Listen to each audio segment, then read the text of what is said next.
कुछ दिनों पहले, कुछ महीने पहले डिस्ट्रिक्ट डेवलपमेंट काउंसिल के चुनाव हुए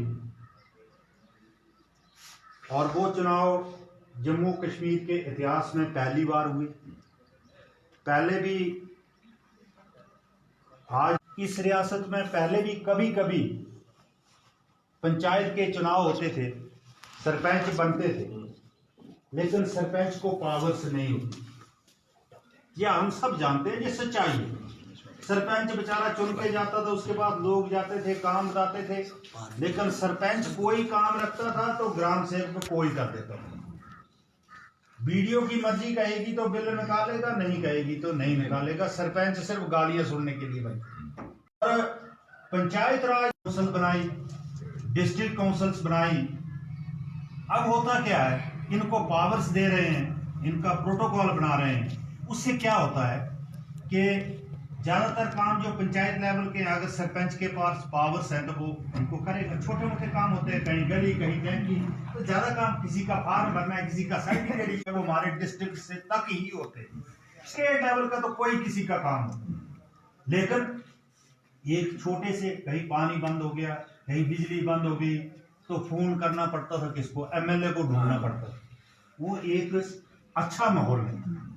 अच्छा, फिर एमएलए मिलता नहीं था, मिनिस्टर मिलता नहीं था, तो उसका फोन कभी स्विच ऑफ, कभी बिजी, कभी मीटिंग में, कभी असेंबली में। तो हम इसलिए केंद्र सरकार का आभारी हैं कि लोगों के पास आज एक चॉइस बन गई है। सरपंच से काम होगा, ब्लॉक से काम होगा, डिस्ट्रिक्ट से काम होगा, और डिस्ट्रिक्ट का जो चेयरमैन बना है उसको मिनिस्टर ऑफ स्टेट की पावर है। मिनिस्टर ऑफ स्टेट की पावर, वो चीफ सेक्रेटरी को डायरेक्ट फोन कर सकता है, एलजी को डायरेक्ट फोन कर सकता है। और मैं आपकी जानकारी के लिए कह दूं, यहां जो डिस्ट्रिक्ट डेवलपमेंट बोर्ड होता था, जिसका कैबिनेट मिनिस्टर चेयरमैन होता था, डिस्ट्रिक्ट डेवलपमेंट बोर्ड, डिस्ट्रिक्ट का एक बजट होता है जिसको कैपेक्स बजट बोलते हैं, जो हमारे डिस्ट्रिक्ट का भी कम से कम 70-80 करोड़ के करीब होगा। उसको ऑफिसर, एमएलए, एमपी और मिनिस्टर बैठकर करते थे, ये काम रख लेंगे। आज वो काम कौन रखेंगे, हमारे डीडीसी मेंबर रखेंगे। तो इनको पावर्स दी। अब उसका मकसद क्या है कि लोगों की पहुंच जो है ना, एमएलए तक बाद में होगी, पहले अपने सरपंच तक, फिर ब्लॉक तक, फिर डीडीसी मेंबर तक होगी। लोगों के पास ऑप्शन है, मेरा फोन नहीं लगता, इसको करेंगे, इसका नहीं लगता, दूसरे को करेंगे, तो लोगों को रिलीफ होगा।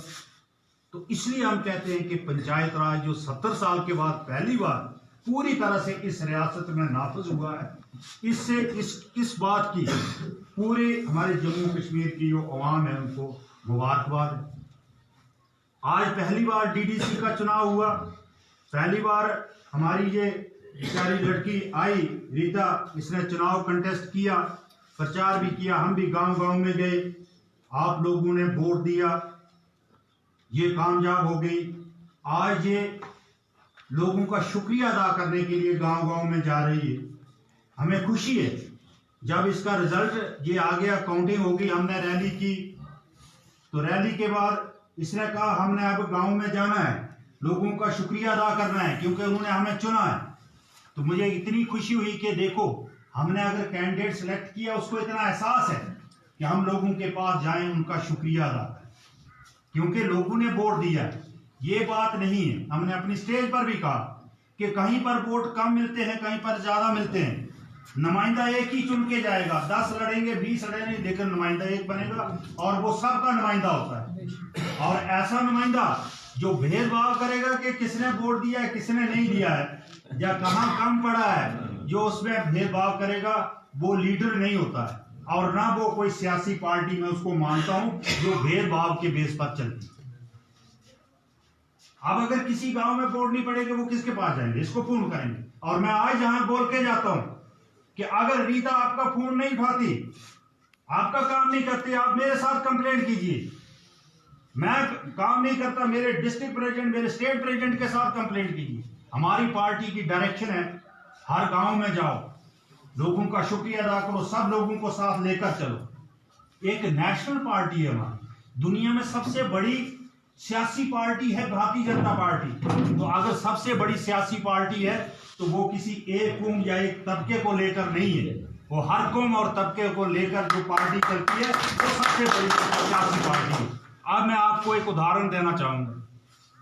जिस दिन हमारा रिजल्ट हुआ, बनी में रैली हुई, मैंने एक बात अपनी स्टेज से कही थी। जब वहां पर बड़े साथी बोलने लगे, कहने लगे लोआंग की लीड तो कांथल में ही टूट गई, तो मैंने जब उसके बाद बोला, मैंने कहा अगली बार हमारी लीड लोआंग से चलेगी।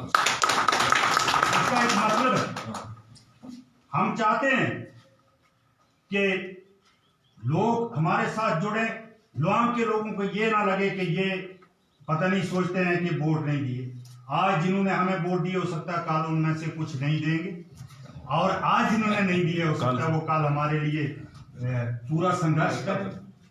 अगर कहीं कमी रही है तो हम उसको कमी अपनी मानते हैं, अपनी पार्टी की मानते हैं। शायद हम उन लोगों के दिलों को नहीं जीत पाए, हम शायद उनकी उम्मीदों के सही खरा नहीं उतर पाए। हम लोगों को दोषी नहीं ठहरा सकते। जो लोगों को दोषी ठहराते हैं वो सियासत में कामयाब नहीं होते। और मैं अपने साथियों से भी कह रहा था, उसके बाद जब हमारे वर्कर्स की मीटिंग हुई, मैंने कहा लोआंग के लोगों ने वोट दिया, हमें भी दिया, दूसरी पार्टी को भी दिया। हो सकता है दूसरी पार्टी का कहीं ज्यादा होगा, लेकिन हमें पूरी उम्मीद है कि अगली बार जब चुनाव होंगे हमारे असेंबली के, तो जिस दिन बनी में रैली होगी उसी दिन शाम को लोआंग में भी हम रैली करने चाहिए, ताकि हमारे लोआंग के जो वोटर हमारा साथ देंगे वो भी एक बार खुशी मना ले। एक मुसीबत पड़ी थी बेचारे वो होता है। अब क्या होता है, मैं अगर कांथल का रहने वाला हूँ, मैं इलेक्शन में खड़ा हो जाऊं तो कांथल वालों को मजबूरी है यार, ग्राही आप देना था। होती है ना मजबूरी, ये होती है मजबूरी। कोई मैं तो पार्टी का आदमी इंडिपेंडेंटली कांथल में से खड़ा हो जाएगा, वो कहेगा यार अपना गाँव का है, बेशक जीते या हारे, फिर एक फीलिंग होती है। मैं एक बार आया था जहां पर एक हमने मीटिंग की थी, तो वहां पर हमारे एक साथी ने कहा देखो जी हमने वोट तो नहीं दिए। मैंने कहा ये बात मत करो ये वोट आपका बनता था उस वक्त, हैदरमल को वोट बनता था, आपके गांव का था, पार्टी में खड़ा था, उसमें आपने वोट दिया, आपने कौन सा गुनाह कर दिया। मैंने कहा मासूम लाल जी को बनार में दिया, मैंने उनको कहा कि आपने बहुत अच्छा किया, आपके गाँव के थे, आपने क्यों नहीं देना। ठीक है, मैं कहूंगा ये सभी वोट मुझे ही दे दें या बीजेपी को दे दो, फिर इलेक्शन किस लिए करवानी है, फिर रहने दो, फिर डेमोक्रेसी थोड़ी है। डेमोक्रेसी जमहूरियत का क्या मतलब है? अपनी मर्जी से लोग वोट दें, अपनी चॉइस के उम्मीदवार को वोट दें, अपनी अपनी पार्टी को वोट दें, कंपटीशन हो, उसी को तो जमहूरियत कहते हैं। अगर जबरदस्ती डांग मारिए वोट लेना तो फिर इलेक्शन कैसी करा, क्यों जी फायदा था। तो मसला ये है कि हम ये चाहते हैं, मैंने चिड़ियार का बड़ी बार जिक्र किया, पिछली बार पार्लियामेंट इलेक्शन आई, चिड़ियार में हमें उन्होंने कहा कि हम 100 वोट देंगे, पूरे 99 निकले, एक वोट कम, वो भी कुछ बात है काम पे। इस बार वहां 150 वोट। आज भी वो कह रहे थे कब प्रोग्राम रखना है, फिर खुद कह रहे थे कि 15 दिन के बाद दुधार पर, आप जानते होंगे वहां गाड़ी पहुंचने वाली है, वहां आएंगे हम, तो वहां हम प्रोग्राम बड़ा जबरदस्त करेंगे। मीटिंग में बैठो, अब वहां भी हमने जाना है। ये कौन कहता है कि किसी एक तबके का वोट बीजेपी को नहीं मिलता या दूसरे को, ऐसा नहीं होता है। और वोट मिलता है, काम करना पड़ता है, कहीं नहीं भी मिलता है तो वो भी हमारे लोग। दूसरे, मैंने अपनी पार्टी वर्कर्स की मीटिंग में भी इस बार कहा, मैंने कहा इस डीडी इलेक्शन में जो जीवनलाल मुर्दाबाद करते थे, मोदी मुर्दाबाद करते थे, उनके पास जाना है, हमने उनको कहना है बीजेपी ज्वाइन करो, हमारे साथ चलो। हम तो पार्टी का विस्तार करना चाहते हैं। हम उनको कहेंगे आपने मुर्दाबाद क्यों किया, तो हमारी पार्टी कैसे बढ़ेगी भाई, हम पार्टी कैसे बढ़ाएंगे। हम कहेंगे कि आप भाई आप तो दूसरी पार्टी के, आप मत आओ, फिर पार्टी बढ़ती है। हमारा काम तो वही है कि लोगों को अपने साथ जोड़ना, लोगों को विश्वास देना।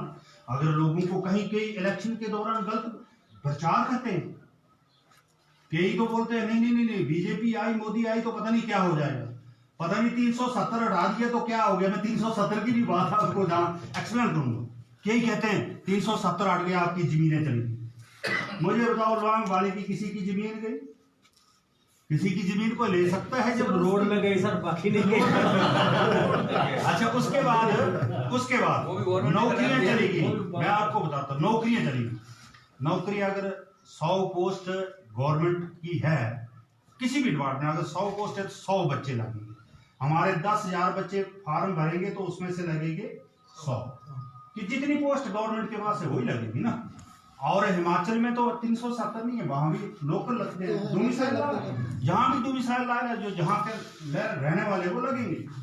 लेकिन नौकरियां और रोजगार गए नहीं है, नौकरियां और रोजगार आने वाले।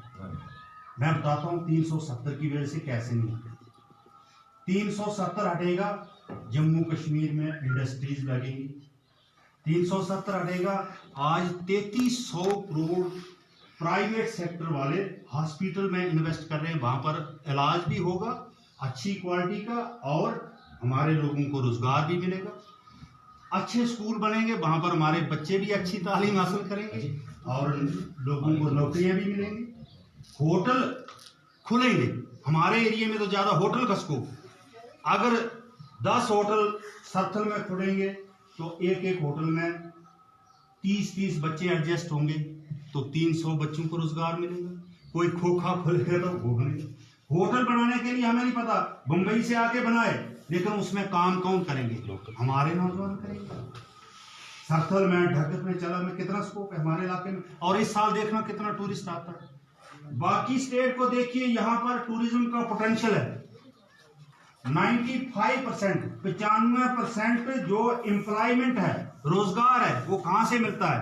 प्राइवेट सेक्टर से, इंडस्ट्री से, टूरिज्म से, ट्रांसपोर्ट से, हॉस्पिटल से, स्कूल से, इससे मिलता है। ये सच्चाई है। और अगर 370 नहीं जाता तो जहां इन्वेस्टमेंट कौन करेगा? जमीन वो खरीद के या अलॉट नहीं होती है, वो होटल नहीं बना सकता, तो वो पैसा क्यों लगाएगा यहाँ पर लीज पर? 10 साल के लिए लीज पे लेगा, दूसरे 10 साल के बाद वो कोर्ट में जाएगा मालिक, तो वो कहाँ जाएगा इतना पैसा लगा? तो इनसिक्योर होता है। इसलिए रोजगार के साधन बढ़े और हमारे इलाके में रोजगार के साधन इतने बढ़ सकते हैं, टूरिज्म का इतना ज्यादा पोटेंशियल है। आप सभी सूझबूझ रखने वाले लोग, आप में से बहुत से लोग बाहर घूमे भी हों, मैं आपको ये आज कह के जाता हूं कि बनी के अंदर इतना टूरिज्म का पोटेंशियल है। बनी की बेरोजगारी तो खत्म होगी, लेकिन बाहर के लोग आकर भी यहाँ पर रोजगार हासिल करेंगे, इतना पोटेंशियल है टूरिज्म का। मुझे पता है ना, मैं एक एक गांव में, एक एक पहाड़ में चढ़ा, मुझे पता है कहाँ क्या स्कोप। लेकिन टूरिज्म के लिए सबसे पहले क्या चाहिए? रोड। और इसीलिए मैंने अपनी इलेक्शन से पहले भी कहा था, इलेक्शन के बाद भी कहा कि सबसे पहले प्रायोरिटी हमारी होनी चाहिए रोड। और आज रोड के काम चल रहे हैं। मैंने 32 रोड के काम एमपी साहब को चिट्ठी लिखी थी मई जून में। उन्होंने मेरे लेटर का हवाला देकर चीफ इंजीनियर को लिखा कि पीएमजीएसवाई में ये सभी रोड डालो। कुछ ने देखा भी होगा। जी सर, ठीक है। हमने ये तो नहीं कहा मैं एक्स एमएलए हूं, मैं क्या चिट्ठी लिखूं। हम एमएलए बनने के लिए नहीं पॉलिटिक्स में, हम अपने इलाके के लिए आए। आज 4 दिन पहले डीडीसी मेंबर की मीटिंग थी हमारी कठुआ में, क्योंकि ये रोड का जो पीएमजीएसवाई है, सेंटर में रूरल डिपार्टमेंट है, रूरल डिपार्टमेंट। तो रूरल डिपार्टमेंट इनके साथ है ना, ये जो ब्लॉक काउंसिल है या डिस्ट्रिक्ट काउंसिल, तो इनकी मीटिंग, इन्होंने भी रोड के ये मेंशन किया। इसमें मैं देख रहा था ये सैली जो आप इसमें डाला हुआ है, ठीक है ना, वो भी दोबारा भी डाला हुआ है, इन्होंने भी डाला उसकी फीस। तो वो भी हम डाल रहे हैं। कुछ बन भी गए, कुछ बन भी रहे हैं। और जब ये रोड बनेंगे तो रोड के बाद क्या होगा? टूरिज्म होगा। और पंडित जी और ये बुजुर्ग जी बैठे हैं, आपकी उम्र बहुत दराज हो, सेहत जाता रहे। 5 साल के अंदर देखना बनी का नक्शा बिल्कुल चेंज। ये सियासत की बात नहीं है।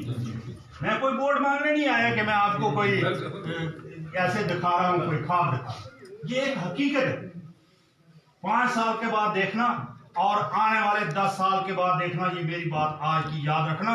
10 साल के बाद जम्मू प्रोविंस में सबसे तरक्की याफ्ता इलाका होगा तो बनी इलाका होगा। हम इस मिशन को लेकर, हमारे मन में ये ख्वाब है, हमारे दिल में ये जज्बा है, हम उस जज्बे को लेकर आगे बढ़े। तो बनी की तरक्की की जब हम बात करते हैं, एक गांव की तरक्की होगी, दूसरा रह जाएगा, तो बनी की तरक्की होगी क्या? हर इलाके की तरक्की होगी।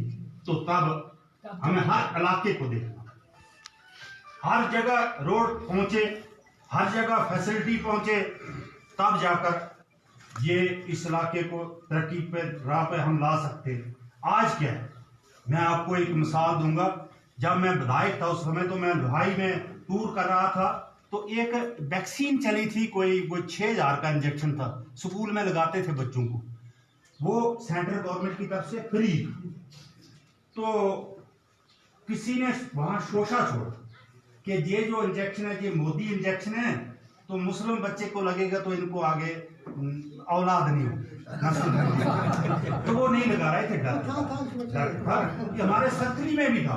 फिर जब मैंने आगे पीछे घूम किया तो सरथली में भी था। मैंने कहा यार 6,000 का इंजेक्शन फ्री लग रहा है, लगाओ। सभी को लगा रहे, हिंदू को भी मुसलमान को, मत ऐसा करो यार, ऐसा मत करो।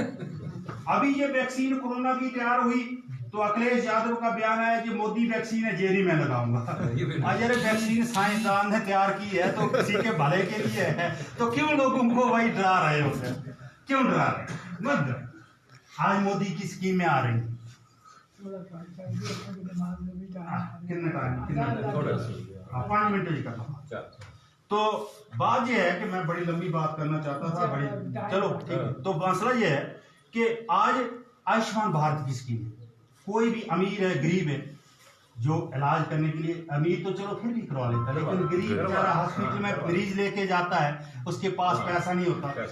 अगर मेरा कोई सका संबंधी बीमार हो, डॉक्टर कहे तू 3 लाख 4 लाख रुपए दे तो वो बस। और कई लोग, मैं आज कहता हूँ, मैंने तो मेरी तो 70% तनख्वाह उधर मेडिकल कॉलेज में जो पेशेंट आते हैं उनको देता था।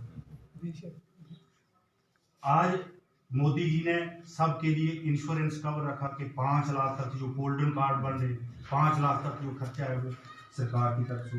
हॉस्पिटल में पेशेंट है ना, कार्ड दिखाना है 1 साल में। हम तो कहते हैं सभी तंदुरुस्त रहें, लेकिन ये भी सच्चाई है, कौन नहीं बीमार होता? बीमार अब दूसरे साल दोबारा उसी परिवार में होता है, फिर 5 लाख। ये इससे बड़ी स्कीम क्या हो सकती? कोरोना काल में लोगों के रोजगार छूटे, बड़ी मुसीबत आई हमारे लोगों को आई। मुझे तो रात को 1-1 बजे तक फोन आते थे, कोई कहीं फंसा हुआ है, कोई कहीं। मुझे तो पता लगा बड़ी से कितने लोग तमिलनाडु तक काम करते हैं, इतनी मुसीबत आई। लेकिन हालात ऐसे थे, पूरी दुनिया में ऐसा हालात। लेकिन मोदी जी ने कहा नहीं, इनको फ्री राशन दो, इनका रोजगार बंद हो गया है। 9 महीने तक फ्री राशन। आज किसान के खाते में डायरेक्ट 6,000 जाता है, गरीब किसान के खाते में। जो अमीर किसान है, जो खालिस्तान के झंडे चढ़ाते हैं लाल किले पे, वो उनके तो ट्रैक्टर भी चढ़ाते हैं लोगों के ऊपर, और करोड़ों की बिल्डिंगें, उनकी 50 लाख की गाड़ी रखी हुई है, और वो कहते हैं हम भूखे मर रहे हैं। मोदी ने बड़ा मारा कि गरीब किसान जहां रहता है, गरीब किसान के खाते में 6,000 रुपये पड़ता है। इससे पहले तो 200 रुपया 2,500 तो टोटल पेंशन मिलती थी बेचारे किसी को मजबूर, आज वो भी दे दी। आज मुद्रा स्कीम है, यहाँ पर टूरिज्म आएगा, हमारे लोग बैंक से लोन ले सकते हैं, उसमें बहुत कंसेशन है नौजवानों के लिए, पढ़े लिखे के लिए। अपना कारोबार, छोटा होटल खोलेंगे, कोई अपना डेयरी खोलेंगे, ठीक है ना, कोई पोल्ट्री फार्म खोलेंगे, कोई बगीचा लगाएंगे, कुछ भी करेंगे, कोई अपना वेजिटेबल का प्लाट बनाएंगे, तो अपना कारोबार करेंगे। तो ये स्कीमें लाएंगे। हम सिर्फ कहें मोदी बुरा, बीजेपी बुरी, या कांग्रेस बुरी, या बेबुरी, उससे क्या निकलेगा? जो गवर्नमेंट की स्कीमें उनको लोगों तक पहुंचाएंगे। अगर लोगों की तक वो स्कीमें नहीं पहुंचाएंगे तो लोगों को क्या पता? मोदी को क्या पता है कौन गरीब है कौन अमीर? आज हर पंचायत में 100-100, 150-150 मकान PMGSY के तहत दे रहे हैं। अब दोबारा सर्वे होगा अप्रैल से, जो हाउसलेस है उनके नाम डालिए। हमारे वर्कर को भी हम कहते हैं, हम सबको कहते हैं, जो गरीब है उसका डालिए कि भाई बेघर है, इसका मकान बनना चाहिए। सर्वे में नाम जाएगा तो उसको मकान मिलेगा। हम सर्वे ही नहीं कराएंगे तो ना मोदी दे सकेगा और ना LG दे सकेगा। इसलिए हमें ये काम करना चाहिए। गोल्डन कार्ड का भी सर्वे हो रहा है। हाँ, सभी जो लेफ्ट आउट की